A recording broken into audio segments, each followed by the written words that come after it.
नै फरायसालियाव बर'नि मुंदांखा महरगिरि लोगोसे इउटुबार गेमस्रि दैमारि आब'खौ फंनैसो बिबुंथि लाखिनो थाखाय गुरै खावलायबाय।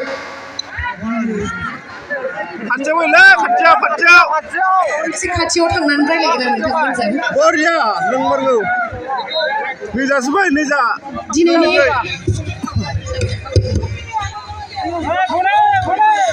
दिनैनि बाक्सा जिल्लानि गधुलि गामियाव खुंजानाय जा हारिमु मोनाबिलि मेलाव दाब दाब जायगा दाब दाब गामिनिफ्राय नुजाथिफैनो हानाय बयबो रायजो राजा नोंथांनिसिम आंनि गोसो गोरबोनिफ्राय अननाय आरो लोगोसे खर' गंग्लायनानै खुलुमनायखौ बावहरग्रोबाय।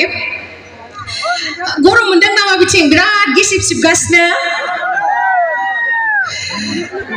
आंखौ एसे थाब लिंहरबानो जायोमोन नङा